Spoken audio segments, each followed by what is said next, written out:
In 1640, England was so peaceful only 4 men knew how to fire a mortar cannon. 8 years later, it was torn apart.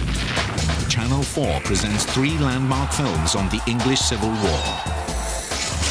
Beginning with Blood on Our Hands, the English Civil War starts Thursday at 9 on 4.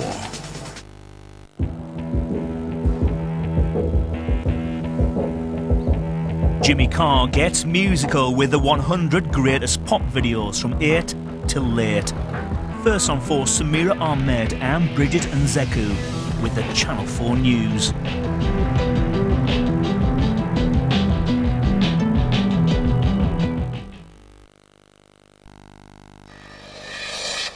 Interrogated before being sent to Guantanamo by British intelligence, Martin Mubanga says he's suing the government.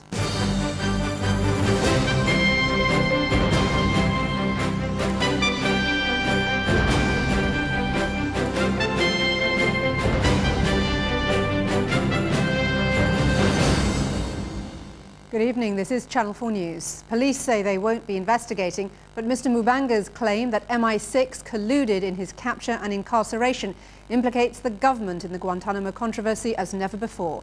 Also tonight, a barely comprehensible papal blessing from his hospital window. Catholics debate, can you impose retirement on the divinely appointed?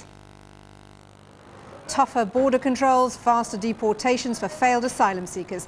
Labour's new immigration plans proof they're jumping to the Tories' tune. And the pre-election battle for Bow in East London. How Labour's arch critic George Galloway is counting on Iraq to cut voters' traditional ties. And the other headlines tonight. The US Secretary of State Condoleezza Rice meeting Israeli Prime Minister Ariel Sharon says he must take hard decisions for peace. Manchester United fans say they'll fight Malcolm Glazer like they did last time after he launches a second takeover bid for the club. And 260 miles to go. Ellen MacArthur is on target to beat the record for sailing solo around the world. Interviewed for hours with his hands and ankles chained, forced to wet himself and taken to hot rooms where the heating was turned up to unbearable levels. The allegations of Martin Mubanga, the first of the 4 British detainees to speak out after their release from Guantanamo Bay 2 weeks ago. He has accused the Americans of carrying out systematic torture at the camp, but also claimed that British secret services played a crucial role in getting him there. Martin Mubanga's lawyers now say they are to sue the British government. Lucy Manning reports. Martin Mubanga flew home from Guantanamo 2 weeks ago, silent until today, but now alleging mistreatment at Camp X-Ray and the involvement of MI6 in his capture.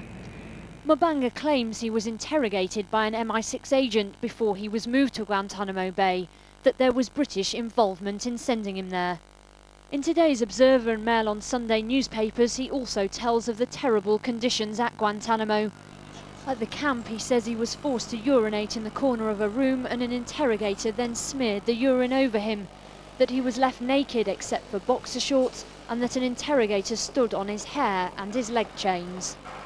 And in this previously unseen letter he wrote from Guantanamo Bay only 2 months before his release, he makes similar complaints about subhuman treatment. So how did Martin Mubanga end up in Guantanamo? In 2001 he went from Britain to Afghanistan to study Islam, heading to Pakistan when the Americans attacked the Taliban regime. He says he discovered his passport was missing, and as he had dual nationality, asked his family to send out his Zambian one. Then he went to visit relatives in Zambia, where he was arrested. It was here, he claims, he was interrogated by a man called Martin from MI6,